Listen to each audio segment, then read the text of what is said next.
Mount एव्हरेस्टपर्यंत उंच उडणारे helicopter बनवणार, पंतप्रधान नरेंद्र मोदी यांची घोषणा. भारत फ्रान्स दरम्यान संरक्षण करार, राफेल आणि पाणबुडी खरेदीचा सुद्धा करार.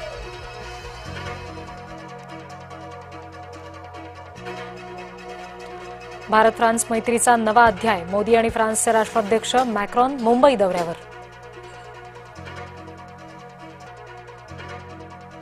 केंद्रीय मंत्री प्रतापराव जाधव यांच्या बुलढाण्यामध्ये चाललंय काय?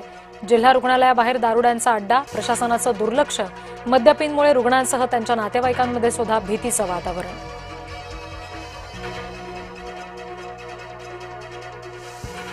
तटकरेंना भेटायला आले रवींद्र चव्हाण, राष्ट्रवादीच्या कार्यालयामध्ये भाजपचे प्रदेशाध्यक्ष.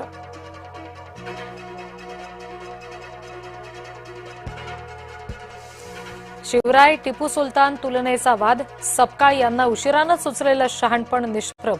हर्षवर्धन सपकाळ यांची दिलगिरी, मात्र आंदोलनं सुरूच.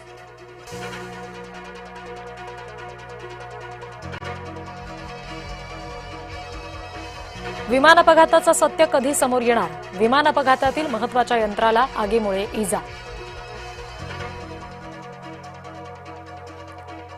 रोहित पवार यांच्या विलिनीकरणाबाबत पत्रकार परिषद. बुधवारी यापूर्वी रोहित पवार यांनी टाळली होती विलिनीकरणाची चर्चा.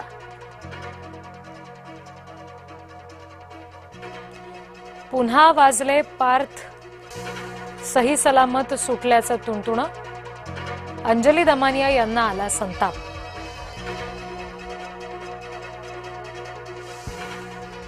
उपमुख्यमंत्री एकनाथ शिंदे यांच्यावरील विडंबन गीत प्रकरण, कुणाल कामरा हक्कभंग समितीसमोर हजर. पुढील सुनावणी 10 मार्चला होणार.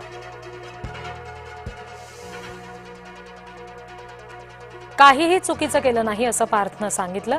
सुप्रिया सुळेंकडून पुन्हा भाचा पार्थची पाठराखण, सखोल चौकशी अंती योग्य तो तपास करण्याचं सुद्धा आवाहन.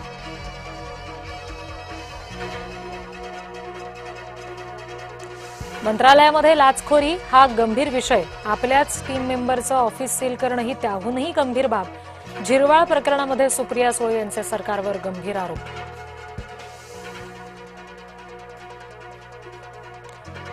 माझ्या कार्यालयामध्ये लाचखोरी सुरू आहे याची कल्पना नव्हती. मुख्यमंत्र्यांनी धाड टाकायला लावली असं वाटत नाही, मंत्री झिरवाळ यांनी पत्रकार परिषदेत दिली माहिती.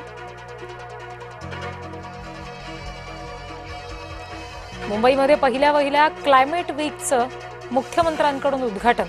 कार्यक्रमामध्ये हवामानाशी निगडीत प्रत्यक्ष उपाययोजना आणि विस्ताराबाबत दिला जाणार भर.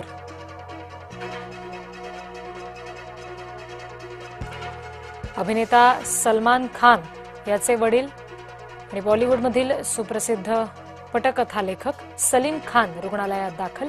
सलीम खान यांची प्रकृती खालावली.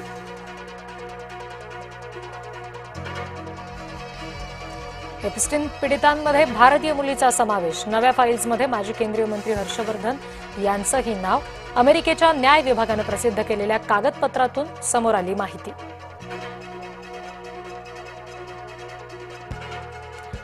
दिल्लीमध्ये भरधाव कारच्या धडकेत 23 वर्षीय साहिल धनेश्वराचा मृत्यू. 19 वर्षीय आरोपीला एका आठवड्यात जामीन मंजूर.